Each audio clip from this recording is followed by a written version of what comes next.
Darkcast Network. Welcome to the dark side of podcasting. It's been called the most confounding missing children's case in Canadian history. On March 24th, 1991, 4-year-old Michael Dunahee was with his family at a local elementary school in Victoria, British Columbia, where his mother was playing in a flag football tournament. He asked his mom if he could go play on the playground, which is right by the football field. Michael's mother said yes, but that he had to stay right there until his father arrived. But when Michael's father went to collect the little boy a few minutes later, he was gone.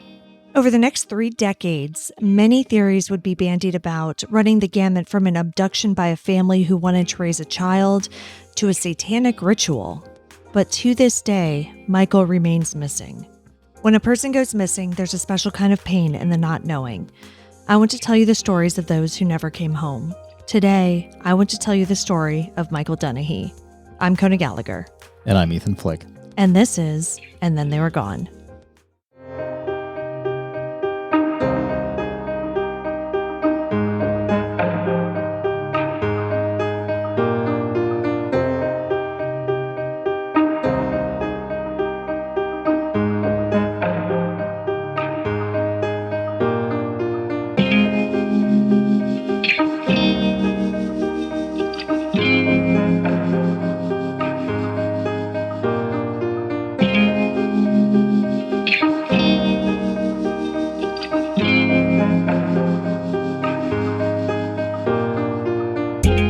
Welcome back, everyone. Welcome back. Thanks for joining us once again.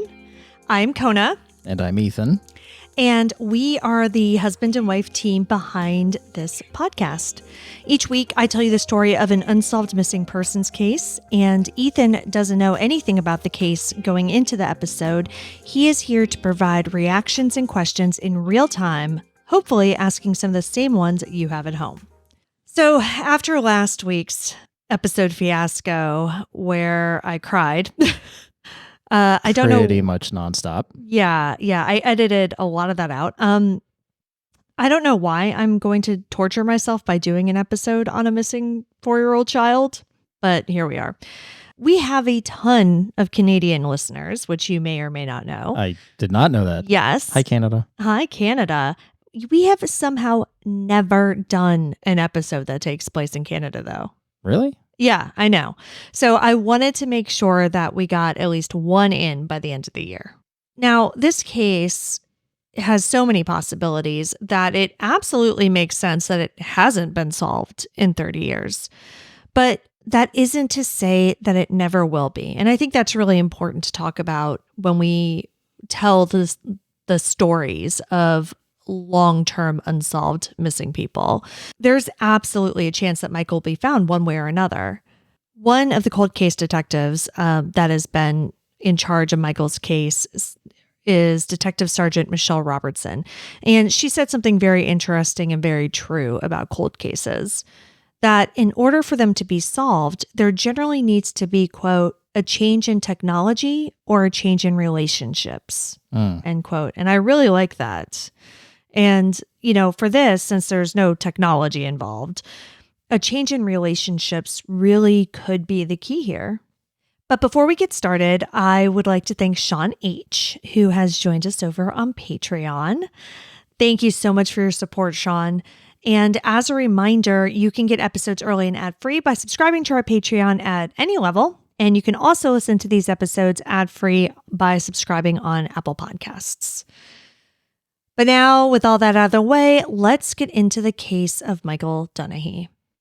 Michael Wayne Dunahee was born on May 12, 1996 in Victoria, British Columbia, Canada, to Crystal and Bruce Dunahee. Michael was the couple's first child. They added a baby girl, Caitlin, to the mix in late 1990, shortly after Michael's 4th birthday. The Dunahees were living a typical suburban life in 1991. Bruce was a roofer, and Crystal worked in an insurance office. After giving birth to Caitlin, Crystal wanted to get back out there and get active again, so she ended up joining a flag football team. Is that something that's common in Canada? I don't know. Like an adult flag football league? Yeah, I don't know of any around here, but apparently, because there were like multiple teams playing on the day that this happened. It was a whole tournament. I mean, you played Ultimate Frisbee. in an adult league. So I feel like if people are willing to do that, flag football isn't a stretch. Yeah, I guess. Sunday, March 24th, 1991 was a chilly, windy day in Victoria. The family of four headed out to nearby Blanchard Park Elementary School at around 12:30 for Crystal's flag football tournament. Crystal was going to play as Bruce and the children watched. Because it was an elementary school, there was a playground right next to the field, a fact that Michael immediately clocked. Yeah, well, I'm sure it was, good for the parents too, for the dad. Yeah, exactly. Like any 4-year-old, he immediately asked to go play at the playground. Now, they were still trying to get everything set up, because they had the baby with them. She had stuff to do to get ready. They're juggling just a bunch of things. So Crystal didn't like the idea of her 4-year-old going off by himself, but, they were doing all these other things, and the playground was right next to where they were. Mm-hmm.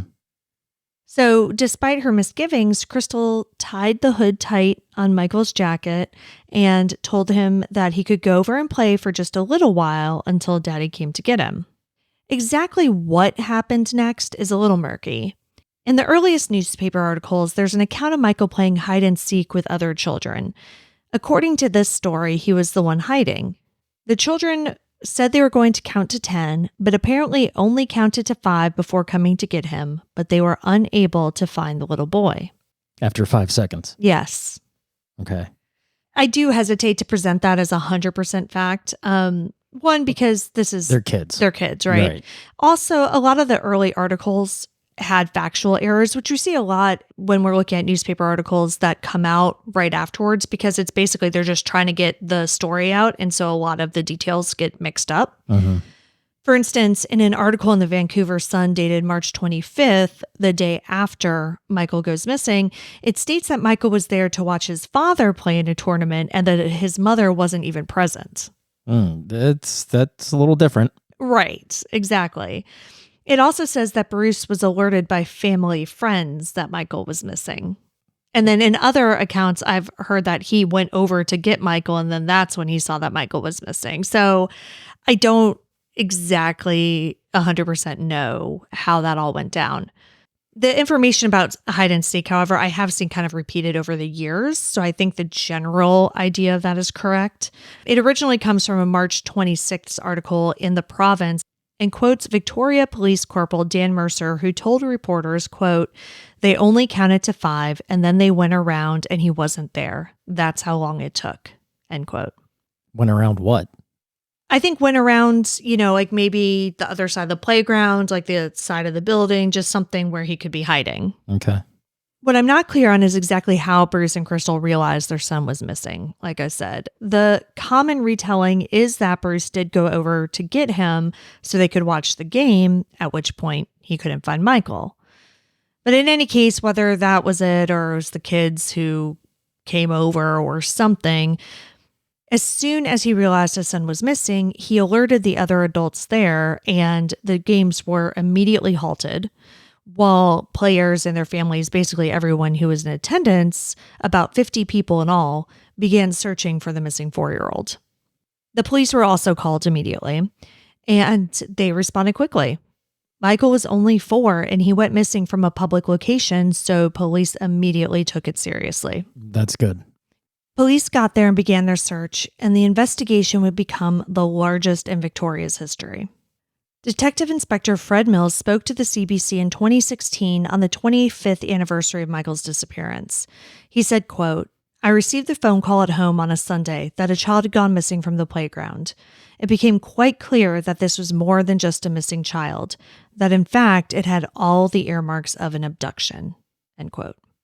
So that's it as far as the timeline goes of him going missing, or do we get more information later?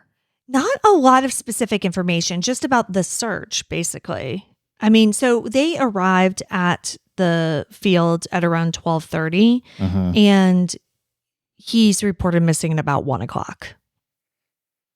Wow, that's fast. Yeah, so it all did happen very quickly, and then it was just full court press. And then the search continued very intensely throughout the rest of the day and into the night.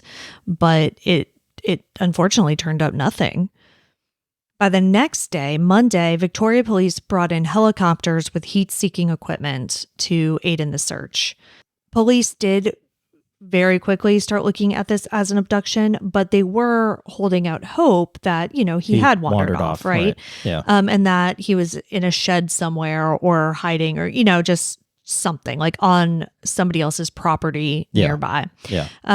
But to their credit, they treated it as an abduction, like, great. If we find him in a shed, perfect. Love it. But they went forward treating it as an abduction. Over 200 people, including police, civilians, and the Coast Guard, were looking for Michael by this point. There were so many volunteers that some had to wait an hour or two to even receive an assignment. That's pretty impressive. Yeah. I'm surprised. I was ready for you to ask me why the Coast Guard was involved. I mean, look, I don't know the geography of Canada, but is British Columbia the island? The elementary school no longer exists, but it was located at 950 Kings Road. This is approximately 1 kilometer from Rock Bay, which eventually feeds into the Pacific Ocean. Got it. Yeah, so they were not on the water. So it's not as pretty though, close. But pretty close enough that a kid could have walked that far, or somebody could have obviously taken him there. Right. But they weren't close enough that he would have just stumbled in accidentally. Mm-hmm. Police distributed missing flyers to all of the ferry captains in the area, as well as cab and bus drivers. Door-to-door searches were performed. Police, like I said, were treating it as a stranger abduction.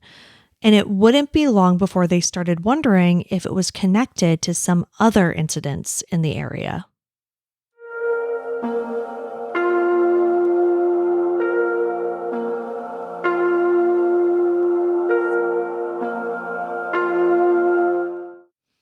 In a March 26th article in The Province, there's an interesting section.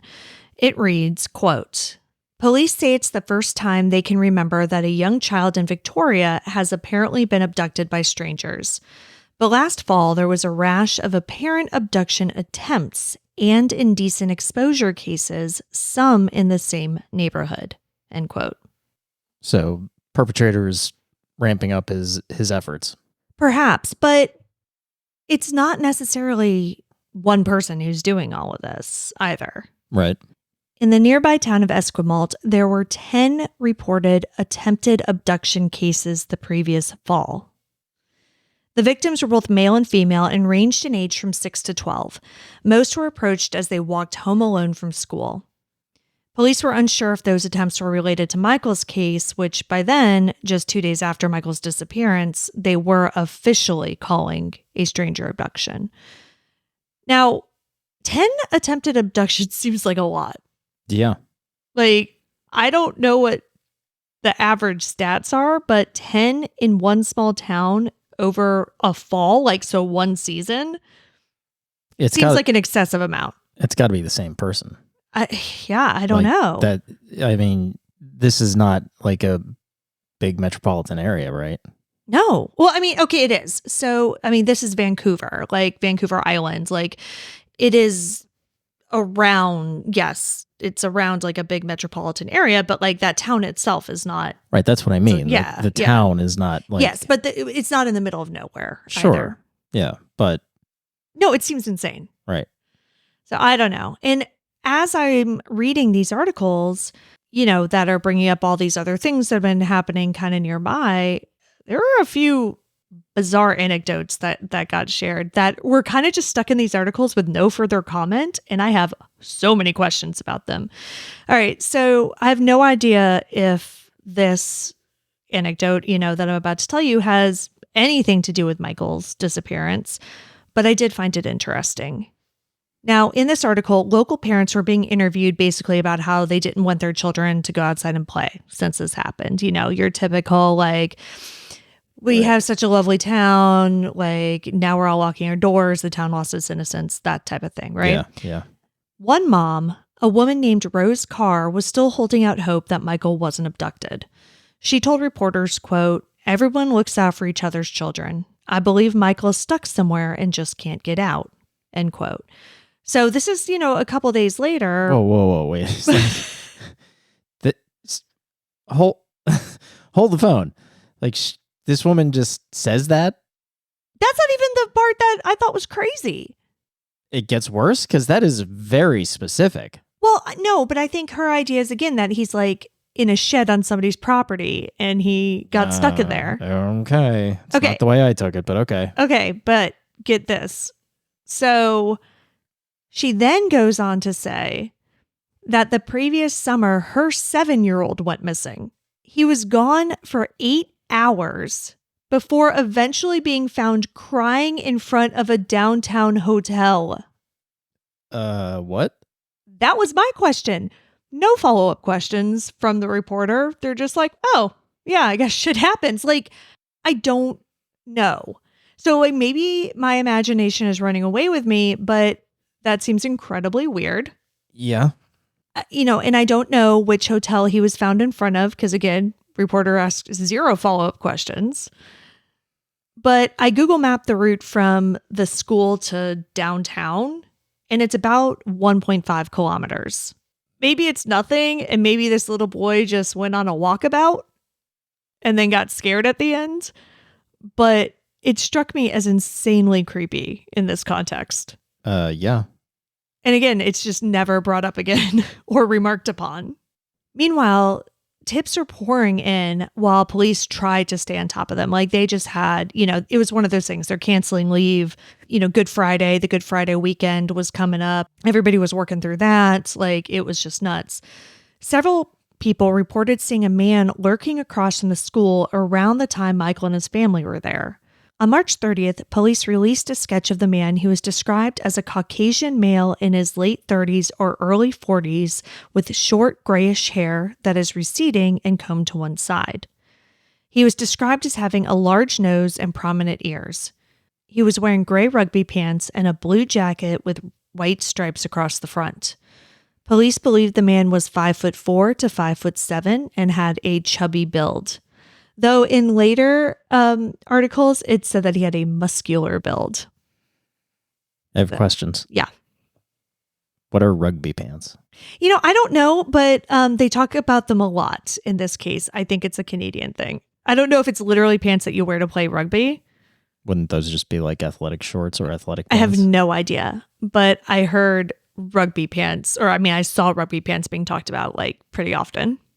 A young girl also reported seeing a brown van in the area. The van was described as being a large American model with no side windows and a sliding cargo door. The door on the passenger side had white scrape marks and the rear windows were darkened. So creepy as hell.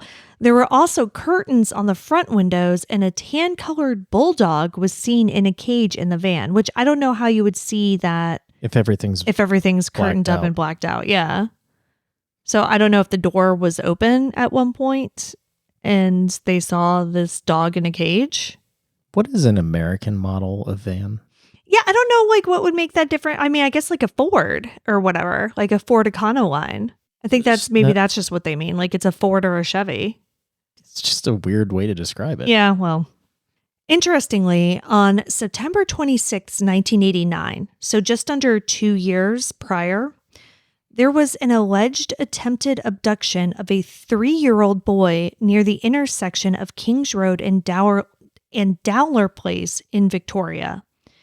In this attempt, a man in a brown van was allegedly observed trying to lure a child into the vehicle using McDonald's toys. That would make sense if it's the same person. It's similar MOs, age, gender of the child.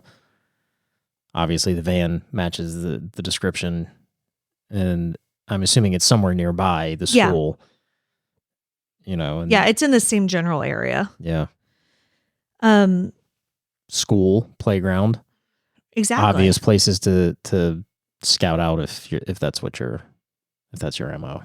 Right. And it's very similar to the Morgan Nick case, who is the one who was kidnapped from a Little League game in Arkansas, because prior to her abduction, there were a couple attempted abductions of young girls right by her. Yeah. So, that's what happens, right? Like they have to try a couple times before it actually works out. Yeah, I So- mean, not always, but No, not always. But, no, you but know. clearly sometimes.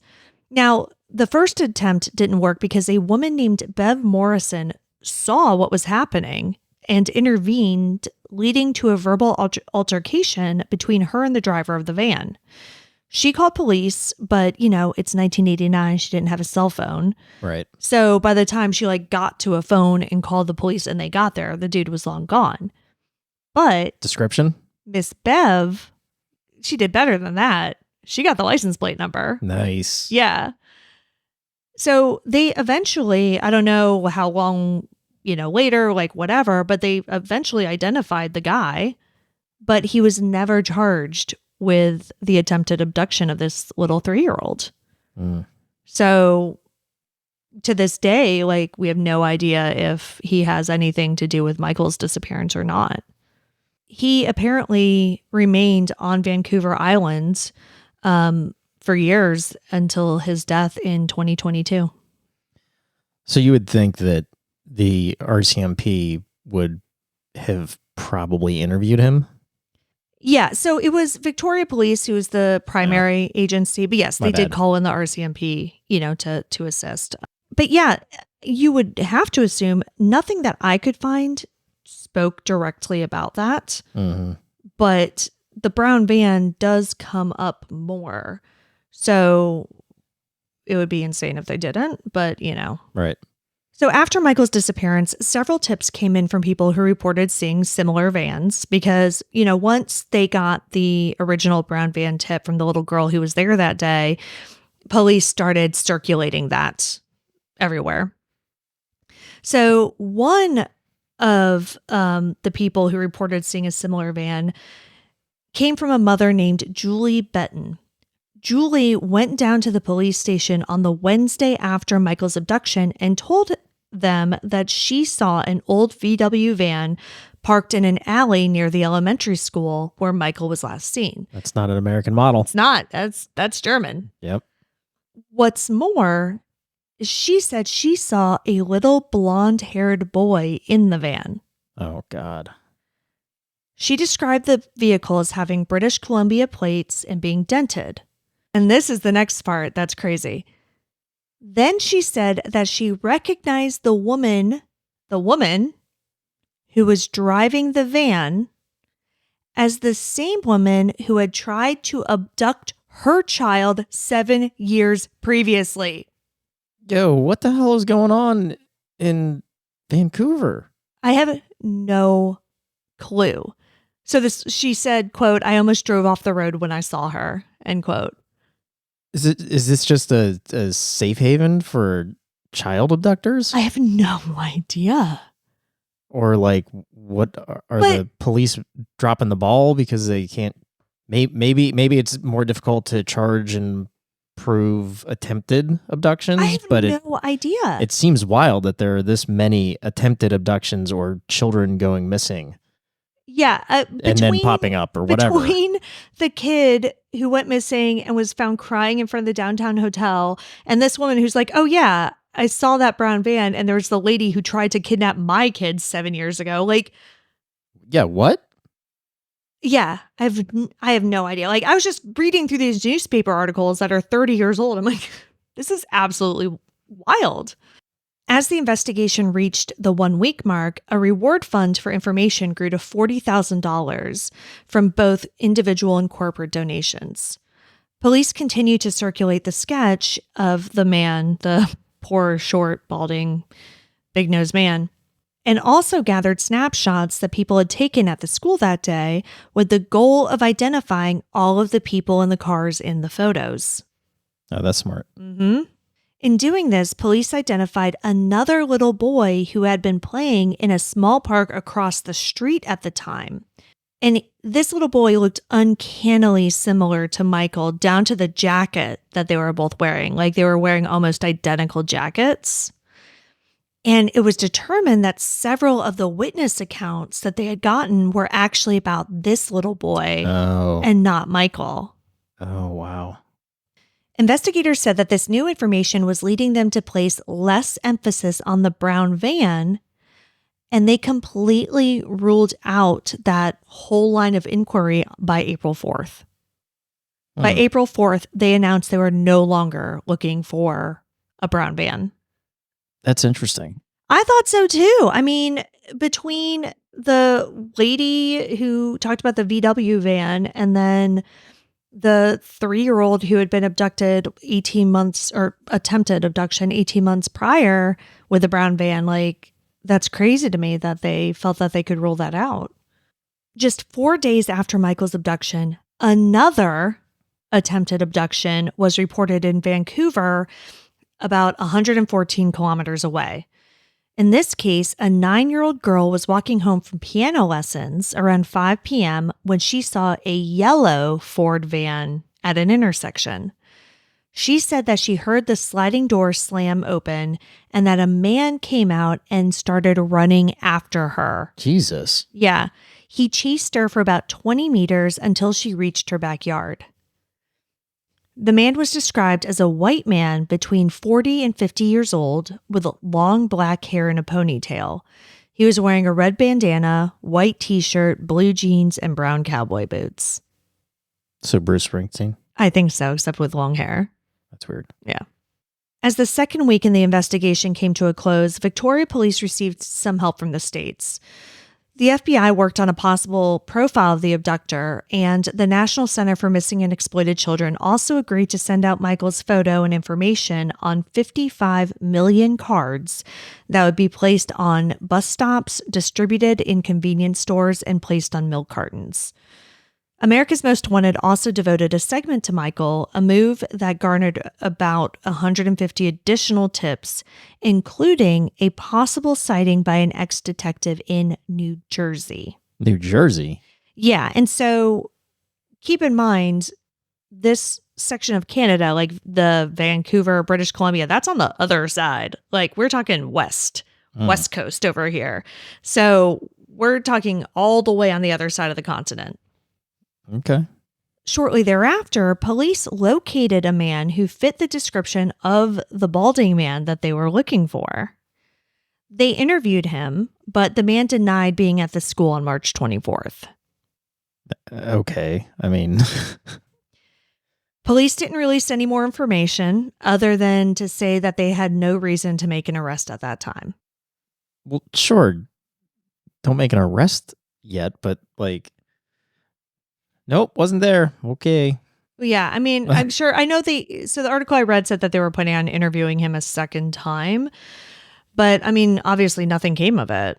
So whether or not he wasn't there, he was there, like that lead kind of died off after that. Local police in New Jersey began to assist in the search for Michael because of that tip, initial tip, and soon a second tip came in. A man said that he was in a convenience store in Maple Shade, New Jersey, which is a suburb of Philadelphia, and a little boy came up to him and said, quote, "I'm from Vancouver and I'm looking for my mommy and daddy," end quote. According to this witness, later identified as Harold Crush, a 48-year-old recycling contractor, this encounter took place on April 4th around 3 p.m. The man said that the boy introduced himself, but he didn't hear his name because the man was talking to somebody else at the time. Mm-hmm. The boy, dressed in a Teenage Mutant Ninja Turtles t-shirt similar to the one Michael was wearing when he disappeared, was then whisked from the store by a black man. He said that there was also a little girl with them, who he says called the boy Michael. So according to him, like, the little girl came up first and was like, "Oh, hey, Michael, there you are. It's time to go." And then, like, the man came and got them both out of the store.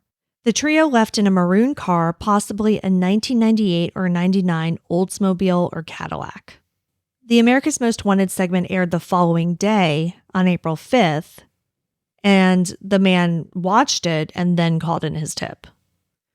He then worked with local police to develop a composite sketch of the man and the girl, but to my knowledge, that hasn't been published anywhere. Like, I couldn't find it in anything that I was researching. Despite initial excitement over this tip and 2 more segments devoted to Michael on America's Most Wanted, police were seemingly no closer to finding the little boy. Around the 1-month mark, 2 detectives flew down to FBI headquarters to work with 6 top behavioral analysts to try to come up with a more complete profile of Michael's abductor. Investigators also asked everyone who was at the school on March 24th to return so that they could basically put together a reenactment. They wanted to know where everybody was parked, where everybody was on the field, who was playing, who was watching. It's worth a shot. Yeah. Maybe that jogs somebody's memory. Yeah, exactly. And leading up to this, so this is about a month in, and leading up to this, there had been a couple of community meetings. So, I mentioned getting the photos that people had taken that day. Yeah. And trying to identify everybody in them. They did that at one of these community meetings. So they had another one where they're just basically talking to everybody and saying, kind of brainstorming and being like, okay, now let's try this, let's try that. And that led to this reenactment at the 1-month mark. But despite all of these efforts, Michael remained missing.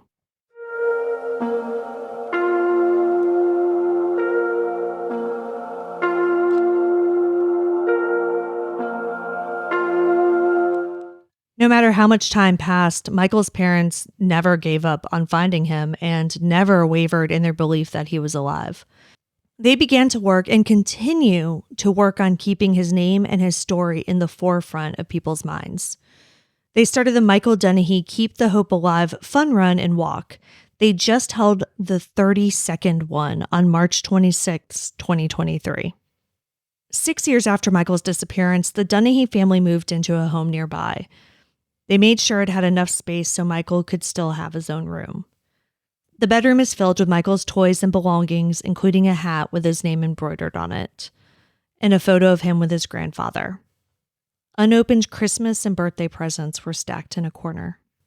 The new home with the unused bedroom represents the Dunahees as a whole in the years following Michael's abduction, a family that continued to grow and change while still keeping the little boy who they didn't have the chance to see grow up front and center. Crystal ended up leaving her insurance job and opened a family restaurant. Bruce switched careers from being a roofer to becoming a shipyard laborer. They kept their landline phone, as they had taught Michael his phone number shortly before his disappearance. 2 years, this is just another really interesting thing that happened. 2 years after Michael's disappearance, Crystal's search did lead to a significant discovery. Her birth mother. What? Crystal. She was adopted? Yes, Crystal was adopted. And a private investigator she hired to find her son found her birth mother living in California. What the hell?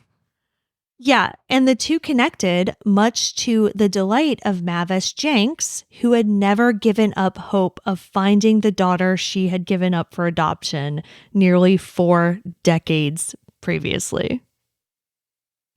That's wild. Yeah. Shortly after she reconnected with Crystal over the phone, Mavis was shopping and saw one of Michael's missing posters in the shopping center near her home in California.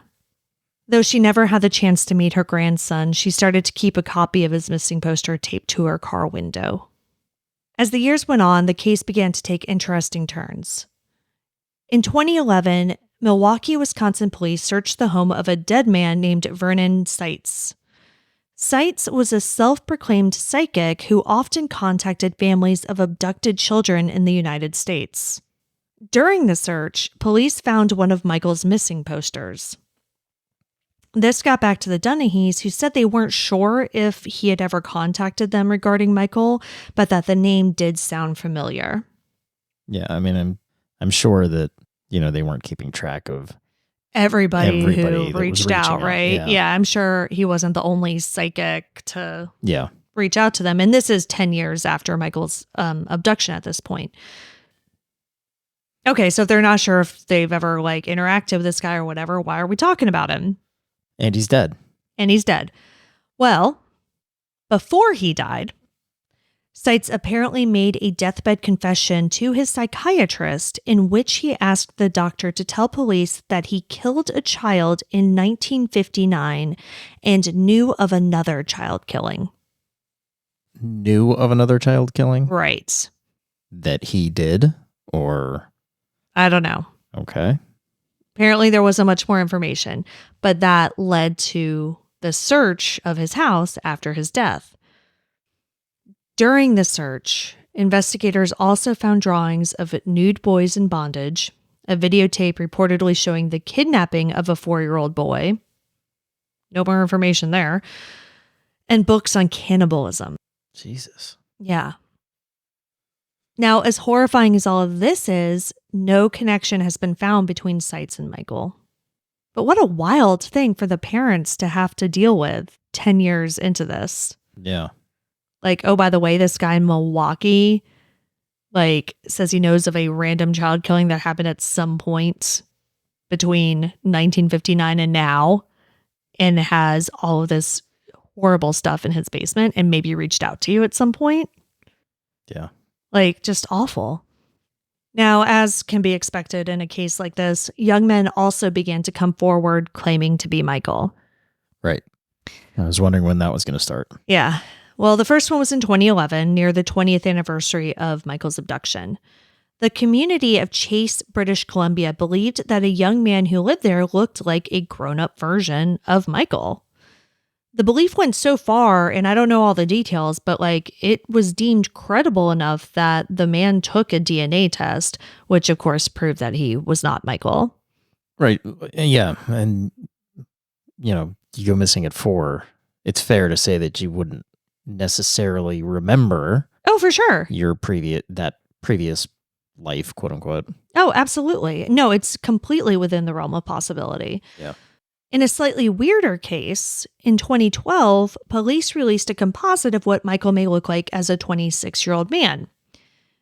In 2013, a man who lived in Surrey, British Columbia, uploaded a recent photo of himself in a discussion forum so that other people could agree with him or disagree that he resembled the composite. So basically this composite comes out, then this guy's on the, in a forum online, and he's like, yeah, here's a picture of me. Am I crazy or does this look like me? And a bunch of people are like, yeah, no, that totally does look like you. So fine. That seems like a very normal, reasonable thing to happen in a situation like this. But the weird part is that this discussion wasn't on a subreddit, devoted to unsolved cases or on web sleuths or something like that. It was in a Vancouver Canucks forum. Now, for those of you who do not know, the Canucks are Vancouver's hockey team. Yeah, what? How did that get on there? I have no idea. I don't spend a lot of time in hockey forums, but apparently it's just a crazy place. So I don't know why he went there, but eventually the tip ended up, in the hands of investigators, and this man also ended up taking a DNA test, but of course was not Michael. Though these two men weren't Michael, these tips at least seemingly came from a place of good faith. Right. Yeah. I mean, the second man, the Canucks guy, he talked about how his family moved around a ton when he was little. He didn't remember a lot of his childhood. His dad, I think, left. His mom died. Just he had reasons to think that this could possibly be true. Right. Yeah. But of course, as we know in these cases, that's not always what happens. No, it just re-traumatizes the parents. Right. And sometimes you have people who come without good intentions. Yeah. Just a few months ago, in fact, in October 2023, the Dunahees warned the public not to engage with a man who was claiming to be Michael and asking for money.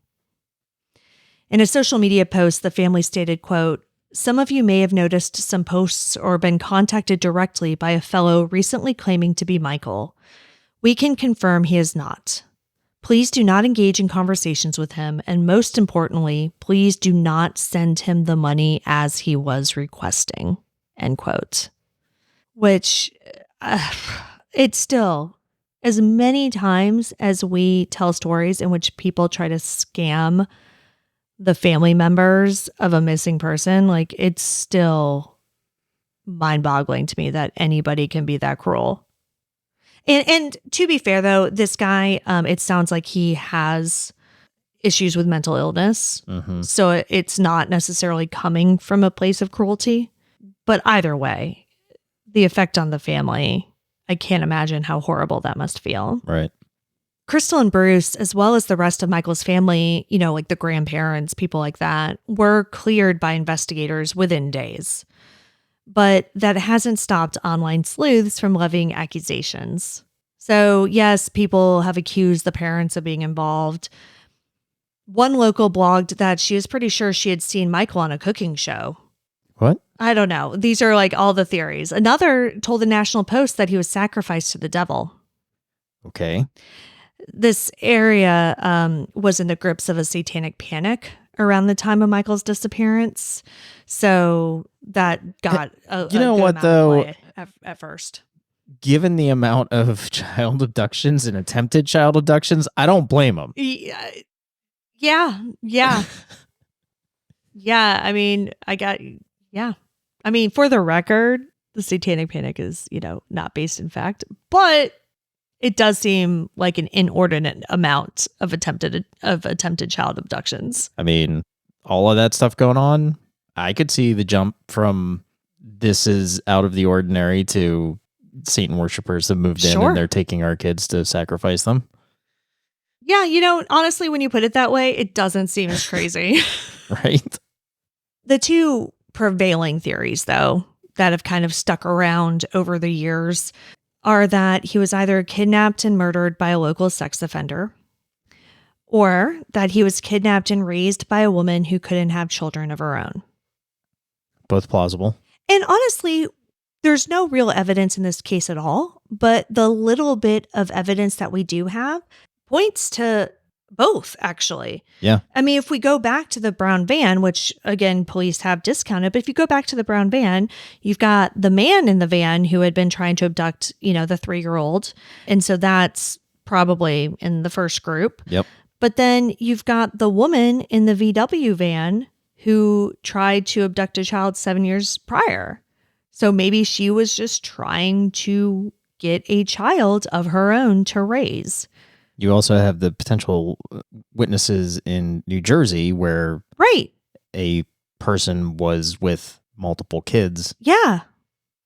as a family. Yeah, exactly. So you absolutely can't rule either of those theories out. Not I mean, at all. I think that with, again, the lack of evidence that we have, Right. they're almost equally plausible. Yeah, but it is important to note that they are theories and they're not based on anything because there is no evidence. Right. But the Dunahees, who have lived with us every single day for over 30 years, have made it clear which scenario they believe.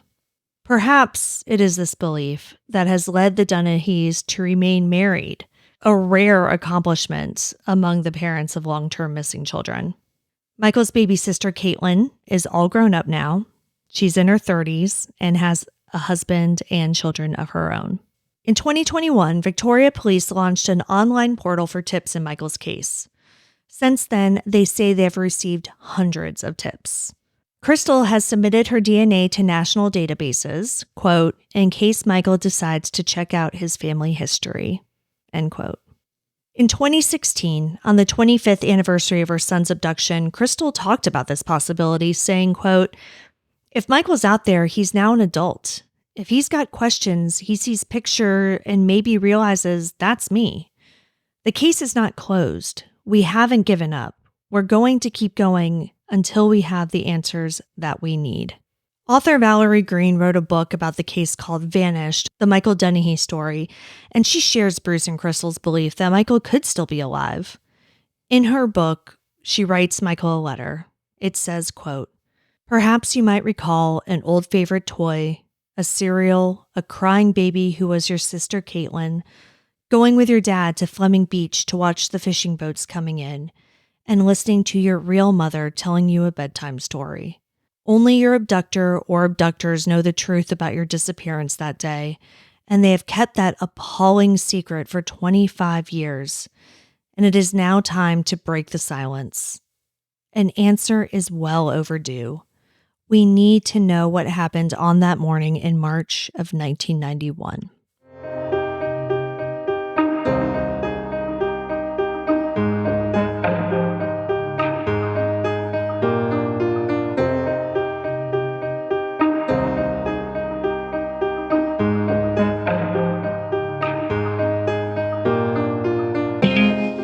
Michael Dunahee has been missing from Victoria, British Columbia, Canada since March 24th, 1991. He is a white male with blonde hair and blue eyes. He was approximately 3 feet tall and 51 pounds at the time of his disappearance. He was last seen wearing multicolored rugby pants, white Ninja Turtles t-shirt, blue cloth hooded jacket with a red zipper and cuffs, blue canvas shoes with red and orange trim. Michael was 4 years old when he went missing. He would be 37 today. Anyone with information on the disappearance of Michael Dunahee is urged to call Detective Don Bland with the Victoria Police at 250-995-7654. You can also submit a tip at michaeldunahee.ca. You can see all the sources for this episode along with photos and videos at our website, andthentheyweregone.com. And be sure to follow us on social, and Then They Were Gone Pod on Facebook and at ATTWG Pod on Instagram, TikTok, and Twitter. If you like what we're doing, please subscribe and consider leaving a 5-star review on Apple Podcasts. It will help new listeners find us. And the more people that listen, the more chances we have of bringing someone home. And we'll see you here next week for a brand new episode. See you next week. And Then They Were Gone is hosted by Kona Gallagher and Ethan Flick. All research, writing, and editing is done by me, Kona Gallagher. Theme music is The Stork by Ketsa. Additional music is provided by Kai Engel. And Then They Were Gone is a Little Monster production. Hey, you can do it!